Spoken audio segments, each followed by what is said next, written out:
안녕하세요. 부동산 스베이 영래입니다. 네, 이제 새로운 신년이 이제 또 밝았습니다. 그렇지만 지금 뭐 부동산 시장 상황뿐만 아니라 전국 자체가 너무 혼란스러운 상황이 되다 보니까 부동산 시장 역시나 너무 불투명해지고 있습니다.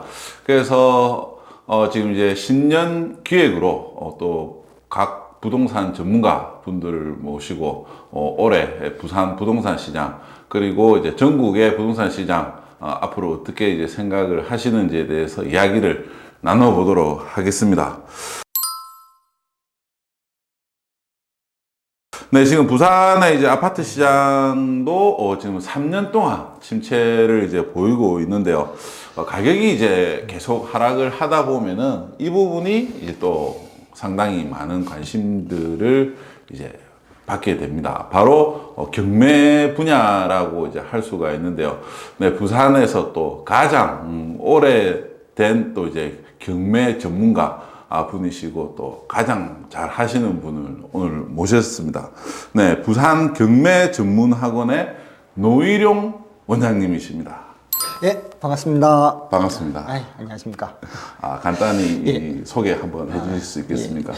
지금 법원 앞에서 부산 경매 전문 학원을 운영하고 있고요. 지금 경매업을 시작한 지는 한 23년 차 이 일을 하고 있습니다. 네. 책도 뭐 세 권이나 예, 예. 내셨더라고요. 예, 예. 뭐 베스트셀러는 안 됐습니다만 계속 새로운 법이 나올 때마다 한 걸 지내고 있습니다. 그러니까요. 이게 이제 진짜 진정한 전문가가 되려면은 진짜 이 저서를 이렇게 줄기차게 편찬을 해야 되겠더라고요. 대표님께서 좀만 사주셨으면 베스트셀러가 될 수도 있었을 건데 안타깝네요. 몰랐습니다. 예, 앞으로 책 읽을 때마다 말씀을 드릴게요. 앞으로 나오면 이야기 좀 해주시고 네. 뭐 책 제목도 보니까 갑가을이 바뀌는 부동산 경매 네. 그리고 이제 또 부동산 경매 왕 그리고 또 왕초보 투자자 부동산 경매 홀로 쓰기 있는데 저도 예전에 이 책을 한 권 공조를 해서 냈는데 네네. 제목이 부동산 왕초보 탈출기였거든요. 다 비슷비슷한 제목들이 부동산 관련 책들. 네, 그래서 서점에서 찾을 수가 없습니다. 저는 예전에 이게 책을 처음에 출간했을 때 궁금하잖아요. 책이 얼마큼 팔려져 있고 팔리고 있고 또 어디에 꽂혀져 있는지 이런 게 참 중요하지 않습니까? 일단 누워 있느냐, 서 맞아요. 있느냐. 맞아. 근데 갈 때마다 서 있어. 딴 게 좀 서 있어야 되는데 딴 건 안 서 있고 책이 서 있어서 슬쩍 내려놓고 눕혀놨거든요. 근데 한 바퀴 돌고 오면 다시 세워져 있어. 그런 아픔이 있기도 했습니다. 뭐 상당히 어쨌든 아프셨겠네요. 저도 뭐 같은 마음을 겪었습니다. 쉽게 접근하기 위해서 저도 왕초보 이걸 붙였는데 경매 이 부분은 어쨌든 이 또 부동산에 관심을 가지고 있는 분들이 이 새롭게 접근하기에는 뭐 아주 좋고 또 이제 기본 지식이지 않습니까? 네. 부동산을 투자를 하는 데 있어서 기본 지식이기 때문에 경매 학원은 뭐 제가 생각하기에는 필수적인 것 같습니다. 지금 그러면은 이 가격이 하락을 하고 있는 상황인데 최근에 뭐 부산도 그렇고 뭐 이제 다른 지역 같은 경우에도 뭐 다 이제 비슷하게 움직이겠지만 좀 경매 시장의 지금 움직임이 좀 어떻게 나타나고 있습니까? 자, 고금리나 경기 침체 이런 영향으로 어쨌든 이제 돈을 갚지 못해서 이게 채권자가 강제로 그 채무자로부터 돈을 받기 위해서 이제 진행되는 것이 이제 경매인데요. 그런 이제 고금리나 경기 침체 영향으로 경매 물건들도 많이 쏟아지고 있거든요. 그래서 지난 글로벌 금융위기 2008년도, 2009년도에 있었는데 그 이후로 가장 많은 경매 물건들이 지금 신청이 되어서 진행이 되고 지금 있습니다. 이제 계속 나오고 있는 상황이네요. 그럼 뭐 최근에 이제 또 재작년부터 해서 이 뭐 오피스텔 다세대 이제 이런 갭 투자하면서 전세 사기 부분이 이제 문제가 돼서 이 물건들 자체가 이제 또 뭐 많이 나왔다고 하던데. 맞습니다. 그래서 그 방금 금융위기 이후로 가장 많은 물건들이 쏟아졌다라고 했는데요. 아마도 그렇게 된 이유 원인 일단 뭐 다른 이유들도 많이 있겠습니다만 내가 돈을 빌려서 못 갚아서 강제로 이제 채권자가 돈을 받기 위해서 신청했던 그런 경매 사건들도 있겠습니다만 전세 사기 피해로 네, 이제 네, 진행이 되는 경매 물건들도 상당히 많은 비중을 차지하고 있거든요. 네. 그래서 우리가 그런 것들을 어디서 이제 알 수가 있냐면 단적 예로 예를 들면 이제 건물이 오피스텔 건물이 있는데 한 100여 채 정도 되는 건물이 있는데 그 100여 채가 전부 다 경매 나오는 거예요. 그렇죠. 네. 물건번호 1번부터 100번까지 이렇게 해서. 맞습니다. 예, 예. 그래서 동일한 사건 번호에 그렇게 수십 개, 수백 개의 물건들이 진행되는 물건들이 상당히 많이 있습니다. 예, 그래서 이제 그런 물건들도 많다 보니까 요즘에는 경매 물건들이 많이 쏟아지고 있는 그런 상황이다라는 것이고요. 그러면 이제 그렇게 이제 뭐 오피스텔 뭐 한 동이나 예. 아니면 한 오피스텔 중에서 뭐 몇 수십 채가 예, 예. 이렇게 동시에 나오면은 또 이것만 또 찾는 또 전문가들이 있을 수 있던데. 있죠. 있을 수 있죠. 그러니까 이제 이런 물건들은 네. 다른 물건들보다 더 낮은 금액에 더 저가에 낙찰이 됩니다. 그죠. 왜냐면 뭐 한 두 가지 이유가 있을 건데 첫 번째는 이제 그런 전세 사기 피해가 워낙 이제 많이 일어나다 보니까 그런 물건들에 대한 인식 자체가 좀 안 좋은 게 하나가 있고요. 네. 그 다음에 경매 실무상에서도 조금 문제가 좀 있습니다. 왜냐면 우리가 예를 들어서 이제 하나의 사건 번호에 하나의 물건이 팔리는 물건이잖아요. 뭐 예를 들면 2025 타경 1234라는 사건 번호로 아파트가 그냥 하나만 팔려요. 그러면 그 물건을 낙찰받은 사람은 그 집에 살고 있는 사람에게 이제 인도민령이라는 신청을 할 수가 있거든요. 법원에. 그러면 잔금 납부와 동시에 인도민령을 신청을 해서 바로 그 집을 이제 넘겨받을 수가 있는, 살고 있는 사람으로부터 넘겨받을 수 있는 이런 제도가 있는데, 이렇게 이제 동일한 사건 번호에 여러 개의 물건들이 팔리는 물건들 있지 않습니까? 네. 그럼 이런 것들은 방금 말씀드린 그런 인도민령을 빨리 안 받아줘요. 그러니까 그런 물건들은 모든 물건들이, 모든 사건이 다 낙찰이 되고, 잔금을 다 납부한 뒤에 배당까지 실시가 되어야 인도민령을 받아주거든요. 그러면 개별적으로 이제 낙찰을 하나를 받았는데 좀 네네. 빠르게, 네네. 예, 좀 빨리 받았다고 해갖고 인도명령을 바로 이제 신청할 할 수가 수는 없다는 없다. 거예요. 그러니까 예를 들면 나는 이제 물건 번호 2번을 낙찰받았어요. 네, 그래서 네. 201호를 낙찰받았는데 네. 내가 낙찰받은 물건은 뭐 특별히 하자가 없어서 80%의 낙찰받았다는 얘기죠. 그런데 물건 번호 4번은 문제가 있는 집이라서, 법적인 문제가 있는 집이라서 제가 낙찰받고 나서 3개월 뒤에 낙찰이 됐어요. 그러면 그 집이 이제 낙찰이 될 때까지, 그럼 나는 내가 낙찰받고 나서 3개월 정도 시간이 걸렸잖아요. 그죠. 그동안에 이 집을 넘겨받지 못한다는 거죠. 잔금까지 다 쳤음에도 납부를 했는데 불구하고. 예. 이제 인도를 못 받으니까 소유권 주장이 안 된다. 아니, 소유권은 주장할 수가 있지만 집을 넘겨받지 못한다. 그래서 사용을 못한다는 거죠. 그러니까 이제 보통 보면은 뭐 이제 잔금 치고 이제 네네. 전세 또 놓던가해서 네네네. 또 이제 투자금을 또 줄이지 맞습니다. 않습니까? 예. 그런 거를 이제 못 하기 때문에 예. 투자금이 많이 들어간다. 예. 그래서 이제 그런 물건들은 잘 낙찰 안 받으려고 네, 하죠. 네, 그러니까 네. 가격이 상대적으로 더 많이 떨어질 떨어져서 수밖에 없네요. 그러면 또 뭐 모르겠습니다. 이게 또 전세에 이 피해를 당하신 분의 이제 집이기 때문에 네네네. 또 경매를 또 들어간다라고 네네. 하는 게 또 도덕적으로나 뭐 이런 부분에서 이제 또 좀 신경이 좀 쓰일 수도 있잖아요. 근데 이게 해야 되는 게 맞느냐? 그런 거는 이제 뭐 일단 나라에서 하는 거니까. 그렇죠? 그죠. 이거 합법적인 건데 예. 이게 이제 뭐 좀 이 정신이 없다 보니까 이제 또 뭐 피해 사례도 너무 많고 또 요번에 또 사회적으로도 이슈도 또 많이 됐고. 맞아요. 그죠? 그래서 우리가 이제 이런 얘기들을 계속 해야 되는 이유가 뭐냐면 네. 알아야 됩니다. 그죠. 알아야 네. 되는 거죠. 예. 알아야 내가 당하지 않는다는 거죠. 맞습니다. 모르면 다 당한다는 그렇죠, 거죠. 그렇죠.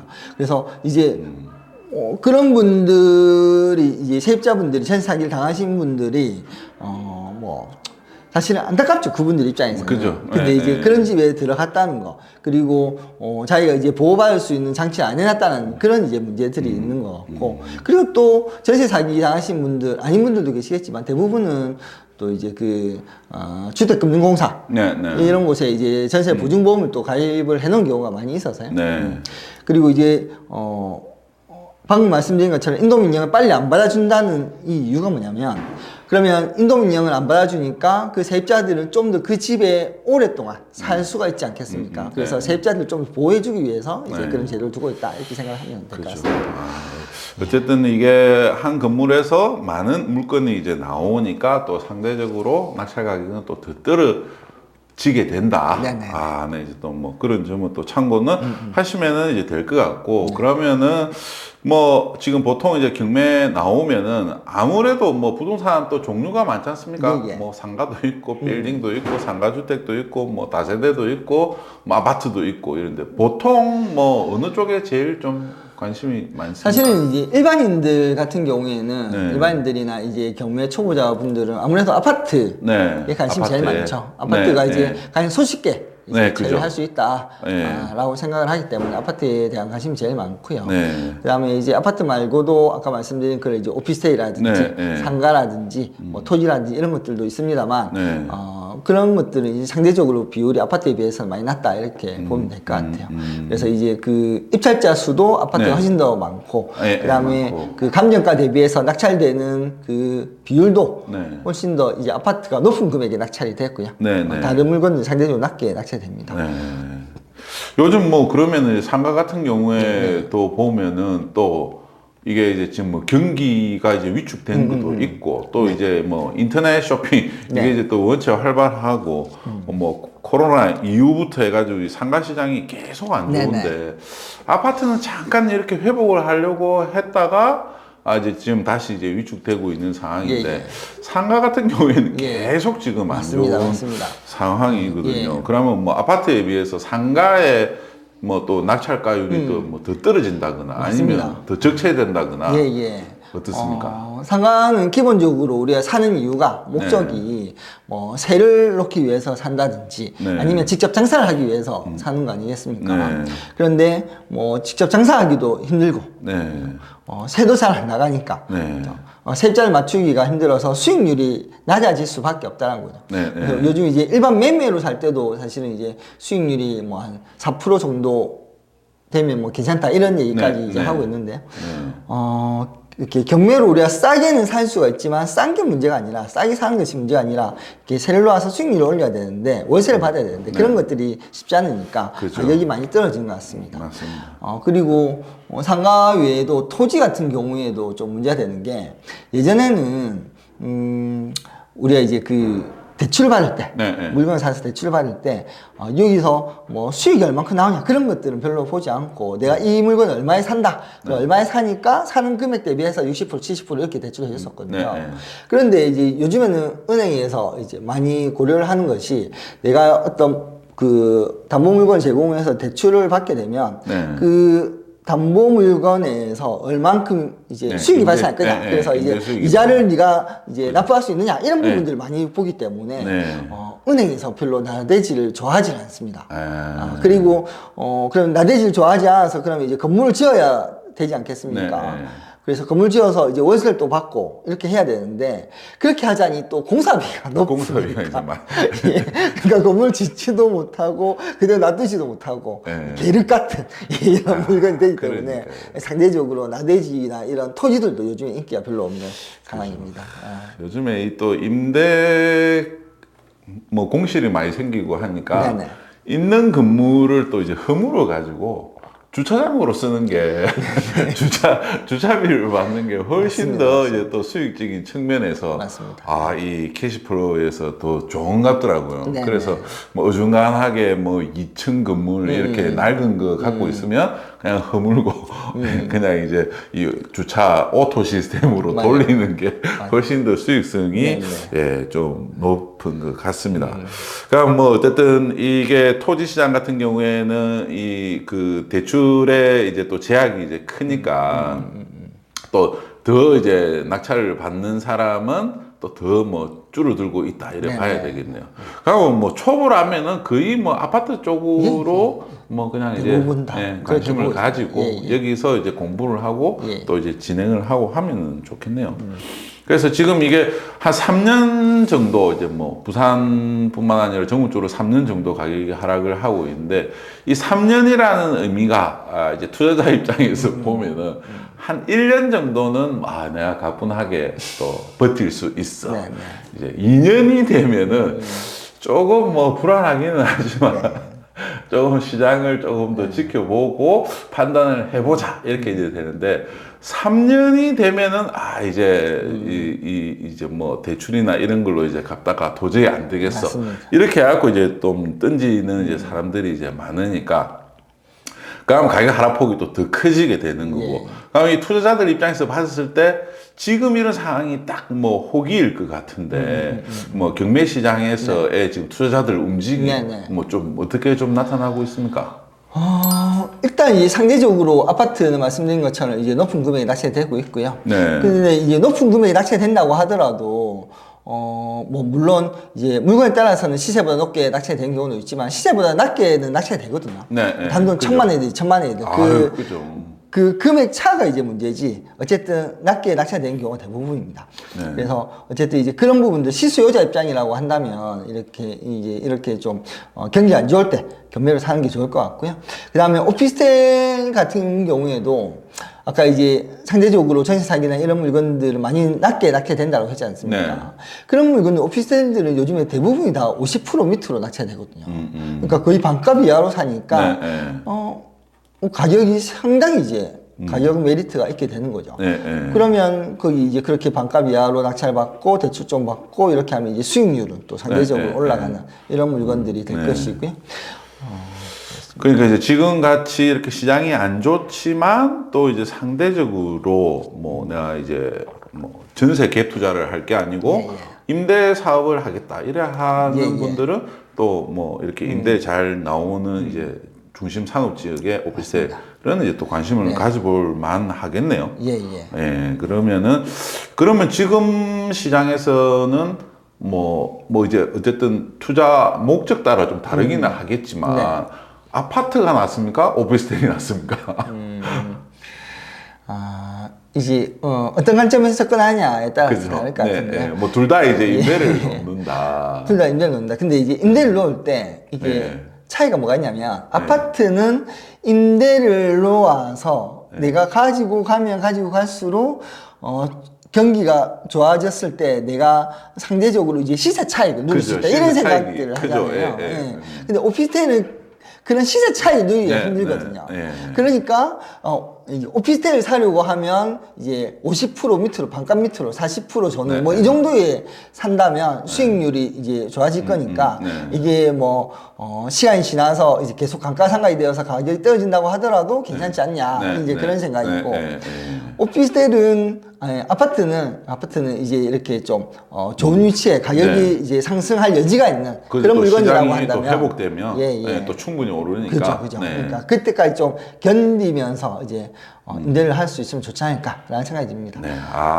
이 뭐 제가 너무 이상한 질문을 해갖고 난감하게 만들어드렸네요. 하여튼 어쨌든 요즘에 정보가 어쨌든 최고입니다. 견딜 수만 있으면 지금 같은 경기에 투자하는 것이 무조건 맞다고 생각합니다. 그죠. 저도 뭐 항상 이야기를 하고 있습니다. 그러면은 이제 뭐 어디에 투자를 하면 좋겠느냐 이거 또 많이 물어보시잖아요. 그 이제 웬만하면 잘 이야기는 안 하죠. 한 잔 먹으면서 맞습니다. 그래서 뭐 지금은 경매 물건도 많이 늘어나고 뭐 이렇게 해서 또 경매 또 참가하는 것도 또 활발하게 참가하실 것 같은데 뭐 최근에 뭐 이런 이제 경매 물건이나 아니면 낙찰됐던 것들 중에 좀 뭐 기억나시는 게 좀 있으십니까? 이제 이런 게 있습니다. 재밌는 물건이 있는데 이 물건은 오피스텔인데요. 오피스텔이긴 한데 이제 소형 오피스텔이 아니고 대형 오피스텔이거든요. 면적이 큰 거. 면적이 큰. 저기 부산에 보면 부산 해운대구에 센텀시티라고 있지 않습니까? 그죠. 거기에 있는 뭐 한 80평 정도 되는 오피스텔인데 이걸 이제 우리 수강생이 낙찰 받은 거죠. 낙찰 받았는데 이 낙찰 받고 나서 그 집 소유자, 그러니까 경매 사건의 채무자죠. 채무자를 만났어요.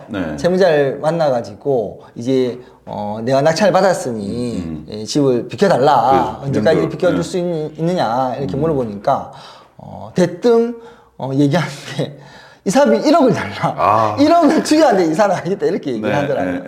그래서 제가 속으로는 이 사람이 미나리를 먹었나. 1억은 좀 가다하지 않습니까? 가네요. 예, 예, 그래서 예.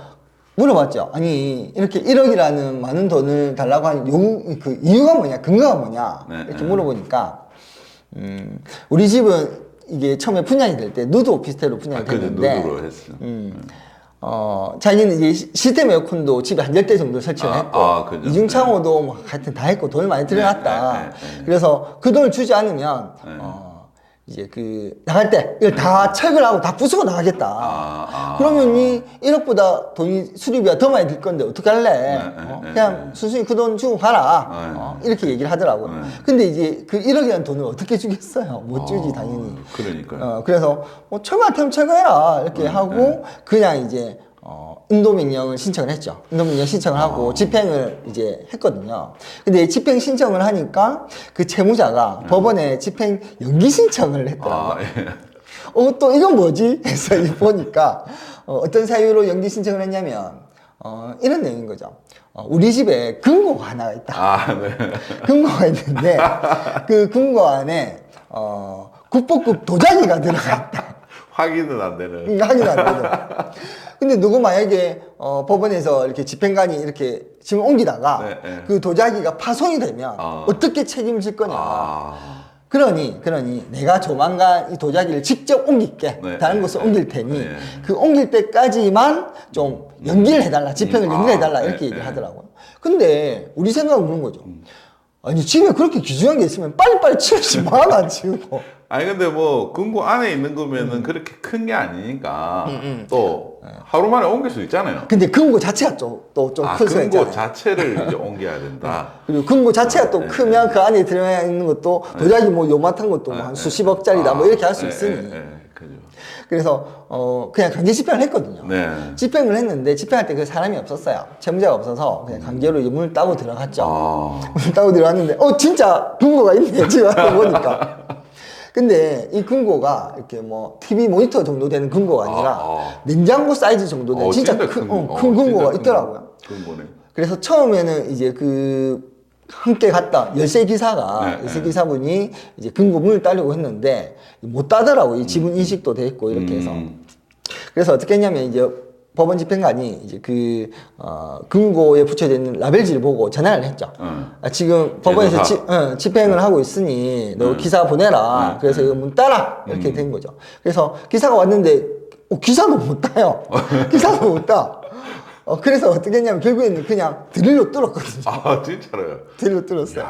그래서 드릴로 뚫었는데 아니 진짜 뭐가 있네요. 뭐가 있긴 있는데 깨진 요강이 하나가 있는 거죠. 이거 가지고 그렇게 뻥을 쳤냐고. 그냥 한쪽에 치아놓고 집행을 했던 그런 기억이 있습니다. 그러면은 그게 이제 누드 오피스텔 같은 경우에는 이제 인테리어는 이제 본인이 하는 거니까 진짜 그 이제 채무자 말대로 그러면 그게 이제 경매에 나올 때는 그 현 상태로 어쨌든 나오는 거잖아요. 자, 이게 또 뭐가 있냐면 우리가 이제 그 부합물이라는 게 있거든요. 부합은 이제 쉽게 얘기하면 달라붙었다. 이런 게 달라붙어 있다. 분리하기 힘들다. 떼려면 돈 많이 들어간다. 뭐 이런 아까 금고 뭐 그런 거 포함됩니까? 금고는 포함이 안 돼. 금고는 이제 동산이기 때문에 그거는 무겁게 놨지 마. 그러니까 못 들고 갈 경우에 그건 아니고 쉽게 생각하면 어떤 거 생각하시면 되냐면 건물 안에 뭐 배관 같은 것들 있잖아요. 배관, 그다음 시스템 에어컨 이런 것들은 이게 건물과 일체가 됐다 이렇게 보시면 되죠. 그래서 그런 것들은 전부 다 이제 낙찰자가 취득을 합니다. 그렇기 때문에 이게 이제 어떤 문제가 있냐면 내가 낙찰을 받았는데 잔금 납부하기 전에 그 채무자가 자기 집을 파손시키잖아요. 그럼 내가 어떻게 할 수 있는 게 없어. 할 수 있는 게 없어요. 근데 일단 내가 잔금을 납부하고 내게 되지 않습니까? 내 소유가 됐는데 파손했다. 그건 이제 내 기물을 파손시켰으니까 형사적 문제가 되죠. 뭐 그런 문제는 발생할 수 있고. 그리고 이제 이거 관련해서 또 한 가지 말씀드리면 최근에 이제 우리 수강생이 낙찰을 받은 물건이 모텔이 하나 있습니다. 모텔 낙찰 받았는데 모텔은 우리가 이제 그거잖아요. 우리가 이제 모텔이라는 이 건물을 사는 건데, 이 모텔은 이제 숙박시설이기 때문에, 이 숙박시설에서 숙박 영업을 하기 위해서는, 모텔 영업을 하기 위해서는 영업권이 있어야 되지 않습니까? 근데 기본적으로 우리는, 부동산 경매, 부동산을 취득하는 것이지 그 부동산에 딸려 있는 권리를 취득하는 것은 아니거든요. 경매를 통해서. 쉽게 얘기하면 뭐 그 공사하고 있는 건물이 있을 때 그 땅을 내가 취득했다라고 해서 그 건축 허가권을 취득하는 것은 아니거든요. 그렇죠. 그래서 이제 이 영업권을 또 가져오는 게 이제 문제가 됩니다. 그래서 많은 경우에는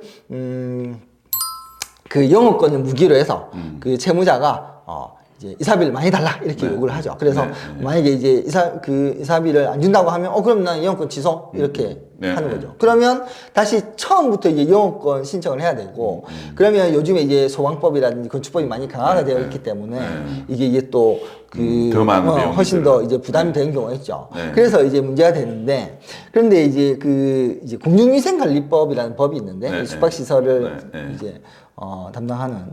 근데 이제 그 법에 따르면 우리가 이제 영업시설 일체를 취득을 하면, 영업시설 전부를 취득을 하면, 그 영업권도 우리가 이제 취득할 수 있다. 뭐 이런 내용이 나오는 거죠. 그러면 이제 여기서 말하는 영업시설이라는 게 뭐냐? 뭐 쉽게 얘기하면 그 모텔 데스크라든지 그 샤워 부스, 뭐 배관 뭐 이런 것들 말하는 거거든요. 그러면 그런 것들은 기본적으로 이제 아까 말씀드린 것처럼 건물과 일체가 됐기 때문에 내가 취득을 한단 말이죠.